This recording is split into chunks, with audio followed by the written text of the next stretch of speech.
عمران نے کار hotel golden کے compound میں موڑ کر ایک سائڈ پر روکی اور خود نیچے اترایا۔ کار لاک کرکے بھی وہ ہوٹل کے مین گیٹ کی طرف بڑھ ہی رہا تھا کہ اس نے جولی اور صفدر کو گیٹ سے باہر نکلتے ہوئے دیکھ لیا۔ جولی اور صفدر نے بھی اسے دیکھ لیا تھا۔ عمران انہیں دیکھتے ہی اس طرح چونکا جیسے کوئی ناممکن بات ممکن ہو گئی ہو۔ کمال ہے، دکھ سہے بھی فاتحہ اور کوے انڈے کھا جائیں۔ عمران نے آنکھیں پھاڑتے ہوئے ان کے قریب پہنچتے ہی کہا، کیا مطلب؟ جولی نے چونک کر پوچھا، جبکہ صفدر صرف مسکرا دیا۔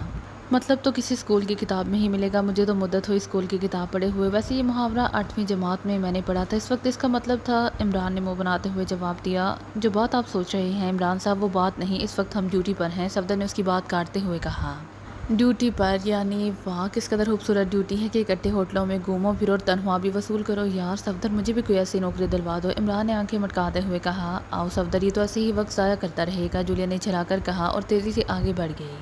ارے ارے ایک منٹ، چھری تلے دم تو لو، چلو چھری نہ سہی خنجر سہی تلوار تلے سہی، عمران نے تیز لہجے میں کہا۔ یہ آج آپ کو سارے محاورے اکٹھے کیسے یاد آ گئے ہیں؟ صفدر نے ہنستے ہوئے کہا، ارے کمال ہے، میں نے تو سنا ہے محاوروں کی زبان میں بات کرو تو بات جلدی ہی سمجھ میں آ جاتی ہے۔ بہرحال وہ چھاگل میں سوراخ ہوا یا نہیں؟ عمران نے مسکراتے ہوئے کہا اور جولیا منہ بنائے کھڑی تھی۔ عمران کی بات سن کر چونک پڑی۔ تمہیں کیسے معلوم ہوا؟ جولیا نے ہونٹ چباتے ہوئے کہا۔ ایک ہی ذریعہ ہے اس چوہے کا، اچھا بھلا فلیٹ میں بیٹھا سلیمان کو سالن پکانے کی ترکیب سمجھا رہا تھا کہ جس سے کھانے والے کے دانت ہمیشہ کے لیے کھٹے ہو جاتے ہیں، اور میں تو پروگرام بنا رہا تھا کہ یہ نسخہ حکومت کو سپلائی کروں تاکہ کافرستان والوں کے دانت ہمیشہ کے لیے کھٹے ہو جائیں کہ بس اس کا حکم آ گیا کہ فوراً ہوٹل گولڈن پہنچو، وہاں اس نسخے کی ضرورت ہے کیونکہ وہاں کافرستانی چھاگل نظر آ گئی ہے۔ اب یہ مجھے معلوم نہیں کہ اس چھاگل میں پانی ہے یا خالی ہے۔ عمران کی زبان چل پڑی، تم نے ایک چھوٹی سی بات کرنے کے لیے ہمارا اتنا وقت ضائع کیا ہے؟ آؤ صفدر، ہمیں چونکہ چیف باس نے اس کے متعلق کوئی ہدایات نہیں کی، اس لیے ہم اسے کچھ بتانے کی پابند نہیں ہیں۔ جولیا نے خشک لہجے میں کہا، سنو میں اسے خود بتاؤں گا، تم نہ بتاؤ کہ جولی اور صفدر دونوں نے آپ کے حکم کی تعمیل کرنے سے انکار کر دیا ہے اور اس دوران خالی چھاگل پاکیزہ کے پانی سے لبریز ہو کر واپس بھی پہنچ گئی ہے۔ عمران نے کہا اور کاندھے اچکاتا ہوا ہوٹل کے مین گیٹ کی طرف بڑھ گیا۔ میری بات سنو، ہم نے جو معلومات حاصل کی ہیں اس کے مطابق شاگل ویسٹرن چوک پر کار سے اتر گیا تھا۔ ڈرائیور سے اس نے کہا تھا کہ وہ ضروری شاپنگ کرنا چاہتا ہے اور ڈرائیور واپس آ گیا۔ جولیا نے مجبوراً اسے بات بتا دی۔ ڈرائیور آہستہ آہستہ چل کر آیا تھا یا دوڑتا ہوا آیا؟ عمران نے مسکراتے ہوئے کہا، مطلب ہے اس نے کار واپس کر دی، ویسے وہ یہاں مقیم نہیں ہے۔ جولیا نے تیز لہجے میں کہا، عمران صاحب یہ پتہ چلا ہے کہ اس نے کسی اہم سرکاری افسر سے کیبن میں بیٹھ کر بات کی ہے اور اس افسر کے کہنے پر اسے ہوٹل کی کار میں بھیجا گیا تھا، لیکن ہوٹل والے اس افسر کو ذاتی طور پر نہیں جانتے، اس نے ایک سرکاری کارڈ دکھایا تھا۔ صفدر نے وضاحت کرتے ہوئے کہا، کیا اب کاؤنٹر پر لوگ اندھوں کو بٹھانے لگ گئے ہیں؟ یہ کارڈ ہی خالی تھا۔ عمران نے اس پر سنجیدہ لہجے میں کہا، میں نے تو بڑی کوشش کی ہے لیکن کاؤنٹر مین بس یہی کہتا ہے کہ اس نے کارڈ دور سے دیکھا تھا، اس پر کوئی سرکاری نشان چھپا ہوا تھا اور ویسے بھی کار ہائر کی گئی تھی، اسی لیے اس نے زیادہ توجہ نہ دی تھی۔ صفدر نے جواب دیا، آؤ میرے ساتھ، میں ذرا اس کاؤنٹر مین کی یادداشت کا امتحان لے لوں۔ عمران نے سر ہلاتے ہوئے کہا اور ہوٹل میں داخل ہونے کے لیے آگے بڑھ گیا۔ جولی اور صفدر بھی اس کے پیچھے پیچھے چلنے لگے۔ ہوٹل کے ہال میں داخل ہوتے ہی عمران سیدھا کاؤنٹر کی طرف بڑھ گیا اور کاؤنٹر پر بیٹھا ہوا نوجوان عمران کو دیکھ کر چونک پڑا۔ اس کے چہرے پر شناسائی کے آثار نمایاں ہو گئے تھے۔ تو تمہیں ضرورت ہے سرمہ نور نظر کی؟ عمران نے کاؤنٹر کے قریب پہنچتے ہوئے مسکرا کر کاؤنٹر کلرک سے کہا، او عمران صاحب آپ، میں آپ کی بات سمجھ گیا ہوں، دراصل مجھے معلوم نہیں تھا کہ مجھے سب کچھ بتانا ہوگا، اس وقت رش بھی تھا اس لیے میں نے زیادہ خیال نہیں کیا تھا، ویسے یہ آپ کے ساتھی ہیں تو آئی ایم سوری، یہ رقم۔ کاؤنٹر کلرک نے جیب سے 100 روپے کا نوٹ نکال کر عمران کی طرف بڑھاتے ہوئے کہا اور عمران سمجھ گیا کہ صفدر نے اسے رقم دے کر یہ معلومات حاصل کی ہیں۔ اسے واپس جیب میں رکھو اکرم، یہ مال غنیمت ہے اور مال غنیمت کا فلسفہ یہ ہے کہ وہ واپس نہیں کیا جاتا۔ بہرحال وہ نشان کیا تھا ذرا کاغذ پر بنا کر دکھاؤ اور یہ سن لو کہ یہ انتہائی اہم ہے، اسی لیے ایسا نہ ہو کہ تمہاری کمزور یادداشت بالکل ہی غائب ہو جائے۔ عمران نے انتہائی سنجیدہ لہجے میں کہا، جج میں بتا دیتا ہوں مجھے یاد آ گیا ہے۔ کاؤنٹر کلرک اکرم نے اس پر گھبرائے ہوئے لہجے میں کہا اور پھر اس نے ادھر ادھر دیکھا اور ذرا سا آگے کی طرف جھک گیا۔ پلیز عمران صاحب، میں مارا جاؤں گا، وہ اس ہوٹل کے مالک کے بھائی راشد صاحب تھے، وزارت دفاع میں ہیں، یہ کارڈ وغیرہ کی بات تو میں نے نوٹ لینے کے لیے کی تھی۔ اکرم نے سرگوشیانہ لہجے میں کہا، راشد، او ٹھیک ہے تھینک یو، عمران نے کہا اور تیزی سے واپس مڑ گیا۔ صفدر اور جولیا بھی اس کے ساتھ ہی واپس مڑے لیکن ان کے چہروں پر ہلکی سی خجالت کے آثار نمایاں تھے کیونکہ اس کاؤنٹر کلرک نے واقعی انہیں چکر دے دیا تھا۔ یہ راشد کون ہے؟ ہوٹل سے باہر نکلتے ہوئے جولیا نے کہا، سنو جولیا، صورتحال انتہائی سیریس ہے۔ شاغل کا بذات خود یہاں آنا اور پھر وزارت دفاع کے آفیسر راشد سے اس طرح خفیہ بات چیت کرنے سے ظاہر ہے کہ کوئی اہم معاملہ ہے۔ عمران نے کہا، یہ تو میں بھی سمجھ رہی ہوں لیکن یہ راشد ہے کون؟ جولیا نے جھلا کر پوچھا، ابھی معلوم ہو جاتا ہے، عمران نے سر ہلاتے ہوئے کہا اور تیزی سے پبلک فون بوتھ کی طرف بڑھ گیا۔ عمران نے ریسیور اٹھا کر سکے ڈالے اور نمبر ڈائل کرنے شروع کر دیے۔ یس سیکریٹریٹ انکوائری، دوسری طرف سے سینٹرل سیکریٹریٹ کی مخصوص ایکسچینج کی انکوائری آپریٹر کی آواز سنائی دی۔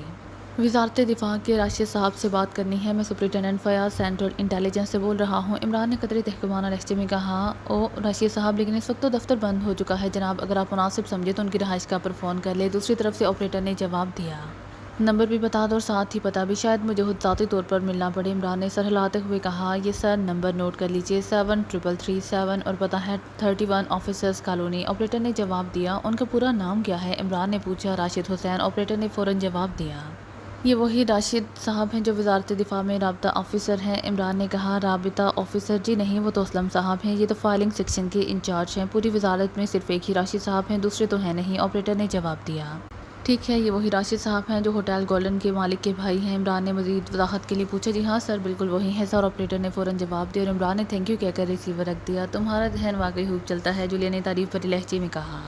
عورتوں کی زبان اور مردوں کا دماغ، بس یہی دو چیزیں تو چلتی ہیں دنیا میں۔ عمران نے مسکراتے ہوئے جواب دیا اور پھر وہ ریسیور اٹھا کر اس نے سکے ڈالے اور آپریٹر کا بتایا ہوا نمبر گھما دیا۔ یس، دوسری طرف سے ایک نسوانی آواز سنائی دی، یہ راشد صاحب کی رہائش گاہ ہے؟ عمران نے پوچھا۔ جی ہاں، میں ان کی بیگم بول رہی ہوں، آپ کون صاحب ہیں؟ دوسری طرف سے بیگم۔ راشد نے پوچھا، میں ان کا ایک پرانا دوست ہوں، میرا نام علی عمران ہے، راشد صاحب سے بات کرا دیجیے۔ عمران نے نرم لہجے میں کہا، وہ بھی گئے ہیں، کہہ رہے تھے 1 گھنٹے بعد واپسی ہوگی۔ آپ اپنا نمبر بتا دیجیے، وہ آئیں گے تو میں انہیں بتا دوں گی۔ بیگم۔ راشد نے کہا، میرا نمبر نہیں ہے، میں ہوٹل کے کاؤنٹر سے بات کر رہا ہوں اور میں رات کو گریٹ لینڈ جا رہا ہوں، بہرحال ابھی میرے پاس کچھ وقت ہے، وہ آج کیا تو میں مل لوں گا۔ تھینک یو، عمران نے کہا اور ریسیور رکھ دیا۔ اب کیا پروگرام ہے؟ صفدر نے کہا، اس شاگل کی تلاش میں کون ہے؟ عمران نے مسکراتے ہوئے جولیا سے کہا، تنویر اور کیپٹن شکیل اسے تلاش کر رہے ہیں، ابھی ان کی طرف سے کوئی رپورٹ تو نہیں ملی۔ جولیا نے اس بار بڑی شرافت سے جواب دیتے ہوئے کہا، میرا خیال ہے ہم اس راشد کی کوٹھی چیک کرنی چاہیے، اس سے فوری ملاقات بے حد ضروری ہے، کیونکہ جس عہدے پر وہ ہے، اس سے تو یہی ظاہر ہوتا ہے کہ شاگل اس سے کوئی فائل حاصل کرنا چاہتا ہے، اور ظاہر ہے یہ فائل اتنی اہم تو ہوگی کہ شاگل کو خود یہاں آنا پڑا، ورنہ وہ اپنے کسی ایجنٹ کو بھی بھیج سکتا تھا۔ عمران نے کہا، ٹھیک ہے، جولیا نے سر ہلاتے ہوئے جواب دیا۔ پھر وہ تینوں ایک دوسرے کے پیچھے چلتے ہوئے اپنی کاروں کی طرف بڑھ گئے۔ میرا خیال ہے چیف باس کو رپورٹ دے دینی چاہیے، صفدر نے جولیا سے مخاطب ہو کر کہا، کیونکہ عمران ایک طرف کھڑی اپنی پارکنگ کی طرف بڑھ گیا تھا، جبکہ صفدر اور جولیا پارکنگ کی طرف چلے گئے تھے جہاں ان کی کار موجود تھی۔ کار ٹرانسمیٹر سے بات کر لیتے ہیں، جولیا نے کہا۔ پھر کار میں بیٹھتے ہی اس نے کال ملا دی، X2 اوور۔ دوسری طرف سے X2 کی آواز سنائی دی اور جولیا نے اسے عمران سے ملاقات سے لے کر اب تک کی تمام رپورٹ دے دی۔ ٹھیک ہے، میں نے اسی لیے عمران کو بھیجا تھا کیونکہ شاگل کی یہاں موجودگی انتہائی خطرناک ہے، تم نے عمران کی ہدایات پر عمل کرنا ہے، اوور اینڈ آل۔ دوسری طرف سے X2 نے سخت لہجے میں کہا اور اس کے ساتھ ہی رابطہ ختم کر دیا۔ جولیا نے ایک طویل سانس لیتے ہوئے ٹرانسمیٹر آف کر دیا۔ چیف باس عمران پر اتنا اندھا اعتماد کرتا ہے تو اسے سیکرٹ سروس میں کیوں نہیں شامل کر لیتا؟ جولیا نے صفدر سے مخاطب ہو کر کہا جو کار چلاتے ہوئے کمپاؤنڈ گیٹ سے باہر نکال رہا تھا۔ عمران ہماری طرح تنخواہ پر گزارا کہاں کر سکتا ہے، نہ جانے وہ X2 سے اپنے کام کی کتنی رقم وصول کرتا ہوگا، صفدر نے مسکراتے ہوئے کہا اور کار کو بائیں طرف موڑ دیا کیونکہ عمران کی کار بھی اسی طرف مڑ کر آگے جا رہی تھی۔ ضرور ایسی بات ہوگی، ویسے بھی وہ فیاض سے لمبی رقمیں وصول کرتا رہتا ہے اور ملازمت کے بعد وہ ایسا کرے تو X2 سے کھڑے کھڑے گولی مار دے، جولیا نے سر ہلاتے ہوئے کہا اور صفدر مسکرا دیا۔ ویسے ایک بات ہے، کبھی کبھی میں سوچتی ہوں کہ عمران ویسے تو بڑا باصول بنتا ہے، لیکن سپرنٹینڈنٹ فیاض کی رشوت اور بلیک میلنگ کی رقم وہ کیوں وصول کرتا ہے؟ اسے ایسا نہیں کرنا چاہیے، جولیا نے کہا۔ آپ کو علم ہے کہ وہ اس رقم کا کیا کرتا ہے؟ صفدر نے ہنستے ہوئے کہا، کرنا کیا ہے، خرچ کرتا ہوگا اور کیا کرنا ہے، یا پھر بینک بیلنس بنا رہا ہوگا۔ جولیا نے منہ بناتے ہوئے کہا، جی نہیں، یہ ساری رقمیں ضرورت مندوں میں تقسیم ہو جاتی ہیں، میں نے خود کئی واقعات دیکھے ہیں، صفدر نے جواب دیا اور جولیا نے اس طرح سر ہلایا جیسے اسے صفدر کی بات کا یقین نہ آیا ہو۔ میں نہیں مانتی وہ اتنا کنجوس ہے کہ اگر اسے دعوت کا کہہ دو تو اس کی جان پر بن جاتی ہے، تم کہتے ہو کہ وہ ضرورت مندوں کو لمبی رقمیں دیتا رہتا ہے، جولیا نے منہ بناتے ہوئے کہا اور جب جواب میں صفدر نے اسے ایسے کئی واقعات بتائے جس میں عمران نے واقعی ضرورت مندوں کی اس طرح امداد کی تھی کہ بعض اوقات انہیں خود بھی معلوم نہ ہو سکا تھا کہ ایسا کس نے کیا ہے، تو جولیا آنکھیں پھاڑے حیرت سے صفدر کو دیکھتی رہ گئی۔ کاریں ایک دوسرے کے پیچھے دوڑتی ہوئی آفیسرز کالونی میں داخل ہوئیں، پھر تھوڑی دیر بعد عمران کی کار راشد حسین کی کوٹھی کے گیٹ پر رک گئی۔ صفدر نے بھی کار اس کے پیچھے روک دی۔ عمران نے نیچے اتر کر کال بیل کا بٹن دبایا تو کوٹھی کے گیٹ کا چھوٹا حصہ کھلا اور ملازم باہر آ گیا۔ راشد صاحب آ گئے ہیں؟ عمران نے اس سے پوچھا۔ جی نہیں، وہ موجود نہیں ہیں، ملازم نے جواب دیتے ہوئے کہا۔ ٹھیک ہے، ہماری ان کی بیگم سے بات ہوئی ہے، ہم ان کا انتظار کر لیتے ہیں، عمران نے سر ہلاتے ہوئے کہا۔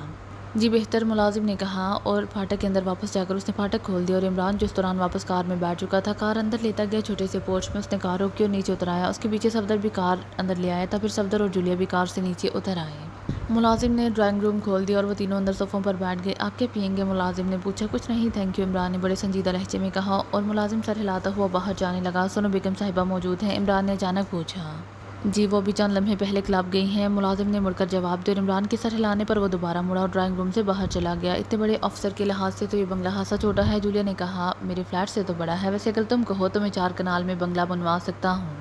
بس اوپر فیاض کی تھوڑی سی محنت کرنا پڑے گی، عمران نے مسکراتے ہوئے کہا۔ تم چاہے 4 کنال کا بناؤ یا 8 کنال کا، میرا کیا تعلق، جولیا نے غصیلے لہجے میں کہا۔ 8 کنال والا مسئلہ تو غلط ہے، اب ہم نے وہاں کرکٹ تو نہیں کھیلنی، باقی رہا تعلق تو تعلق کے زور پر ہی تو بنگلہ بنے گا، ورنہ تو میرا فلیٹ ہی کافی ہے، عمران نے مسکراتے ہوئے کہا اور جولیا نے منہ پھیر لیا جبکہ صفدر ہنس پڑا۔ عمران صاحب کی شاغل آخر چاہتا کیا ہوگا؟ صفدر نے شاید بات کا رخ بدلنے کے لیے یہ فقرہ کہا تھا۔ بنگلہ بنوانا چاہتا ہوگا، میرا ظاہر ہے بڑے کام کا بڑا معاوضہ ملتا ہے، اب شاغل کی بجائے کوئی عام ایجنٹ آ جاتا تو وہ تمہارا مہا کنجوس پاس ایک چھوٹا سا چیک پکڑا دیتا۔ میں نے اسے کئی بار کہا ہے کہ اتنی کنجوسی بھی اچھی نہیں، اب بھی یہ کوئی تک ہے کہ آدمی صفریں ڈالنے پہ بھی کنجوسی کرے، عمران نے کہا اور صفدر کھلکھلا کر ہنس پڑا۔ آپ کتنی صفریں چاہتے ہیں؟ صفدر نے ہنستے ہوئے پوچھا۔ بس یہی 10-12 صفریں، لیکن وہ تو 3 صفروں سے آگے ہی نہیں بڑھتا، اب تم خود بتاؤ صفروں کی کوئی قیمت ہوتی ہے کہ آدمی اس میں بھی کنجوسی کرے، عمران نے کہا اور جولیا بھی ہنس پڑی۔ تم حالی صفریں چاہو تو میں بات سے سفارش کر دوں گی، لیکن شرط یہی ہے کہ کوئی ہنسا ساتھ نہیں ہوگا، جولیا نے ہنستے ہوئے کہا۔ چلو اسے کہو کہ 15-20 صفریں ڈال دیا کرے اور ہنسا تم بھر دیا کرو، بے شک ایک ہنسا ڈال دینا، آخر تم بھی تو سیکنڈ باس ہو، اب کم از کم تمہیں اتنا اختیار تو ہونا چاہیے کہ ایک کی فیاضی تم بھی کر دیا کرو، عمران نے مسکراتے ہوئے کہا اور صفدر اور جولیا دونوں ہی بے اختیار ہنس پڑے۔ اسی لمحے انہیں کار کے ہارن کی آواز سنائی دی، یہ آواز پھاٹک کے قریب سے سنائی دے رہی تھی۔ صفدر جلدی سے اٹھا، ڈرائنگ روم کے دروازے کے قریب آ گیا۔ ملازم پھاٹک کھول رہا ہے، صفدر نے کمنٹری کے انداز میں کہا۔ ٹھیک ہے، راشد صاحب اندر تشریف لائے ہوں گے، عمران نے سنجیدہ سے لہجے میں کہا اور صفدر واپس آ کر بیٹھ گیا۔ تھوڑی دیر بعد باہر کار رکنے اور کسی کی باتیں کرنے کی آواز سنائی دی اور پھر تیز تیز قدم ڈرائنگ روم کی طرف بڑھے اور چند لمحوں بعد ایک ادھیڑ عمر آدمی دروازے پر کھڑا نظر آیا، اس کے ہاتھ میں ایک بریف کیس تھا۔ عمران اور صفدر اسے دیکھ کر کھڑے ہو گئے۔ آپ؟ آنے والے نے حیرت بھرے لہجے میں کہا۔ وہ بڑے غور سے عمران، صفدر اور جولیا کو دیکھ رہا تھا۔ میرا نام عمران ہے، یہ صفدر، سعید اور جولیانا فٹس واٹر ہیں۔ آپ؟ عمران نے بڑے سنجیدہ لہجے میں کہا۔ میرا نام راشد حسین ہے، لیکن آپ سے ملاقات نہیں ہوئی، آنے والے نے کہا، اس کے لہجے میں اس بار ہنسی ناگواری سی ظاہر ہو رہی تھی، جیسے اسے ان کے اس طرح بلا اطلاع آنا ناگوار گزرا ہو۔ میں نے فون کیا تھا، آپ کی بیگم نے بتایا کہ آپ 1 گھنٹے بعد آئیں گے، اس لیے ہم یہاں آپ کے انتظار میں بیٹھ گئے، ویسے اگر آپ کو ہمارا آنا اتنا ہی ناگوار گزرا ہے تو ہم واپس چلے جاتے ہیں، عمران نے منہ بناتے ہوئے کہا۔ او نہیں، اب اتنی بھی کیا بد اخلاقی، بہرحال فرمائیے میں آپ کی کیا خدمت کر سکتا ہوں، راشد حسین نے تکلف سے کام لیتے ہوئے مسکرا کر کہا، لیکن اس کے چہرے سے ابھی یہ محسوس ہو رہا تھا کہ وہ اخلاق زبردستی برت رہا ہے۔ آپ تشریف رکھیں، عمران نے انتہائی سنجیدہ لہجے میں کہا اور راشد حسین سر ہلاتا ہوا صوفے پر بیٹھ گیا۔ بریف کیس اس نے ساتھ ہی رکھ لیا تھا۔ کتنی رقم وصول ہوئی ہے؟ عمران نے اچانک کہا اور راشد حسین اس طرح اچھلا جیسے عمران نے بات کرنے کی بجائے اسے کوڑا مار دیا ہو۔ کیا کہہ رہے ہیں آپ؟ رقم؟ کیسی رقم؟ راشد حسین نے بڑی مشکل سے اپنے آپ کو سنبھالتے ہوئے کہا۔ لاشعوری طور پر اس کا ہاتھ بریف کیس کے ہینڈل پر جم گیا۔ وہ رقم جو اس بریف کیس میں موجود ہے، عمران نے اسی طرح سخت لہجے میں جواب دیا۔ آپ ہیں کون؟ میں آپ کی کوئی خدمت نہیں کر سکتا، اس پر راشد حسین نے ایک جھٹکے سے اٹھتے ہوئے کہا۔ خاموشی سے بیٹھ جاؤ راشد، ورنہ، عمران نے اس قدر سرد لہجے میں کہا کہ راشد حسین کا جسم نمایاں طور پر کانپ اٹھا۔ کا کیا مطلب؟ راشد حسین نے حیرت بھرے لہجے میں کہا۔ صفدر اٹھ کر دروازے میں کھڑے ہو جاؤ اور اگر کوئی مداخلت کرے تو بے شک گولی مار دینا، عمران نے اسی طرح سخت لہجے میں کہا اور ساتھ اس نے جیب سے ریوالور نکال لیا، جبکہ سامنے بیٹھی ہوئی جولیا یکلہت جھپٹی اور اس نے راشد حسین کے ہاتھ سے بریف کیس لیا اور ایک طرف جا کھڑی ہوئی۔ مام، میں پولیس کو فون کرتا ہوں، راشد حسین کا رنگ اب واقعی زرد پڑ گیا تھا۔ ضرور کرو، تاکہ انہیں معلوم ہو سکے کہ وزارت دفاع کے فائل اسٹور آفیسر راشد حسین نے غیر ملکی ایجنٹوں کے ساتھ فائل کا سودا کر کے ان سے بھاری رقم وصول کی ہے، عمران نے انتہائی خشک لہجے میں کہا۔ نہیں، یہ غلط ہے، راشد حسین کے لہجے میں ابھی بے پناہ گھبراہٹ تھی، لیکن دوسرے لمحے کمرہ اس کی چیخ سے گونج اٹھا۔ عمران کا زوردار تھپڑ اس کے چہرے پر پڑا تھا اور راشد حسین چیختا ہوا اچھل کر صوفے پر جا گرا، اس کے گال پر عمران کی انگلیوں کے نشانات ابھر آئے تھے۔ کون سی فائل کا سودا کیا ہے؟ عمران نے گھراتے ہوئے کہا اور ساتھ ہی اس نے ہاتھ میں پکڑا ہوا ریوالور اس کی کن پٹی سے لگا دیا۔ مام، میں نے، راشد حسین نے کانپتے ہوئے کچھ کہنا چاہا کہ عمران کا ہاتھ بجلی کی سے تیزی سے گھما اور راشد حسین کی چیخ سے ایک بار پھر کمرہ گونج اٹھا۔ عمران کا دوسرا تھپڑ شاید پہلے سے زیادہ زوردار تھا۔ صاحب کیا بات ہے؟ اچانک کمرے کے باہر سے اس ملازم کی چیختی ہوئی آواز سنائی دی، لیکن دوسرے لمحے وہ ملازم کسی گیند کی طرح اچھلتا ہوا سامنے والی دیوار سے جا ٹکرایا۔ دروازے کی سائیڈ میں کھڑے ہوئے صفدر نے اس کے اندر داخل ہوتے ہی اس کو ضرب لگا کر اچھال دیا تھا۔ خبردار، اگر حرکت کی چپ چاپ پڑے رہو، جولیا نے گھراتے ہوئے کہا، لیکن ملازم تیزی سے سر جھٹک کر اٹھنے ہی لگا تھا کہ جولیا کا بریف کیس والا ہاتھ گھوما اور بریف کیس پوری قوت سے سر اٹھاتے ہوئے ملازم کے سر پر پڑا اور وہیں دیر ہو گیا، اس کے ہاتھ پیر سیدھے ہوتے چلے گئے۔ جولیا، یہ بریف کیس کھول کر دیکھو، رقم سے ہی اندازہ لگ جائے گا کس نے کس قسم کی فائل فروخت کی ہے، عمران نے ہونٹ کاٹتے ہوئے جولیا سے مخاطب ہو کر کہا۔ نہیں صوفے پر پڑے ہوئے راشد حسین نے عمران کی بات سنتے ہی تیزی سے اٹھنا چاہا تھا کہ عمران کا ہاتھ ایک بار پھر گھما اور راشد حسین اس پر چیخ بھی نہ سکا اور صوفے پر گر کر ایک لمحے کے لیے پھڑکا، پھر ڈھیلا پڑ گیا، اس کی آنکھیں بند ہو گئی تھیں۔ اوہ، اس میں تو بہت بھاری رقم ہے، جولیا نے بریف کیس کھولتے ہوئے کہا۔ میرے خیال میں 50 لاکھ سے کم نہیں ہے، اور شاغل جس ملک کا چیف ہے وہ اتنی بھاری رقم کسی عام فائل کے لیے نہیں دے سکتا، عمران نے ہونٹ چباتے ہوئے کہا۔ عمران صاحب رقم کی موجودگی بتا رہی ہیں کہ فائل شاغل کے پاس پہنچ چکی ہے، اس لیے اب جتنا بھی وقت گزرے گا اتنا ہی ہمارے لیے نقصان دہ ہوگا، صفدر نے انتہائی سنجیدہ لہجے میں کہا۔ اور ٹھیک ہے، تم درست کہہ رہے ہو، عمران نے چونکتے ہوئے کہا اور تیزی سے صوفے پر بے ہوش پڑے ہوئے راشد حسین کی طرف بڑھ گیا۔ اس نے ریوالور تو ایک طرف رکھا، پھر جھک کر اس نے دونوں ہاتھوں سے اس کے منہ اور ناک کو مضبوطی سے بند کر دیا۔ چند لمحوں بعد ہی نتیجہ نکل آیا، اور سانس مکمل طور پر بند ہو جانے کی وجہ سے راشد حسین کے جسم میں حرکت پیدا ہوئی اور عمران نے ہاتھ ہٹا لیے۔ دوسرے لمحے راشد حسین کی آنکھیں ایک جھٹکے سے کھلیں اور ساتھ اس کے منہ سے کراہ بھی نکل گئی۔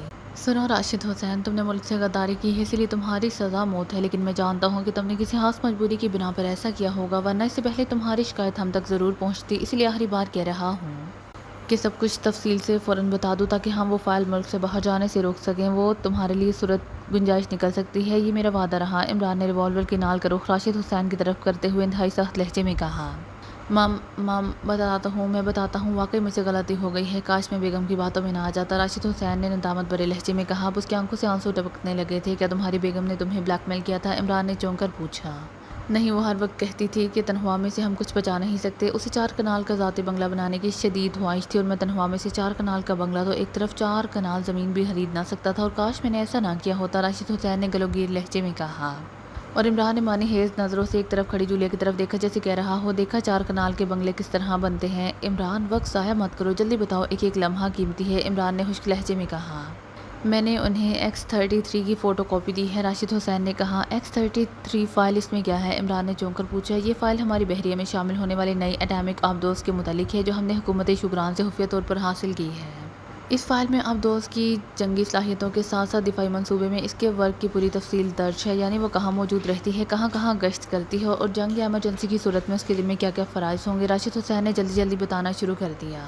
تم نے اس فائل کی کاپی کسے دی ہے اور کہاں پر دی ہے؟ عمران نے ہونٹ چباتے ہوئے پوچھا۔ میں نے تو رابرٹ کو یکسر انکار کر دیا تھا، اس نے مجھے ہوٹل گولڈن میں بلایا تھا اور ایک دوست بن کر، لیکن پھر اس کا آدمی مجھے ملا اور اس نے مجھے آمادہ کر لیا، کاش میں ایسا نہ کرتا، راشد حسین نے ہچکیاں لیتے ہوئے کہا۔ میں پوچھ رہا ہوں کہ فائل کہاں ہے، تم نے ان لوگوں کو کہاں دی تھی؟ عمران کا لہجہ بے حد کراہت ہو گیا۔ زیرو پارک میں، راشد حسین نے جواب دیا۔ کتنی دیر ہوئی ہے؟ عمران نے پوچھا۔ میں ابھی وہیں سے آ رہا ہوں، راشد حسین نے جواب دیا۔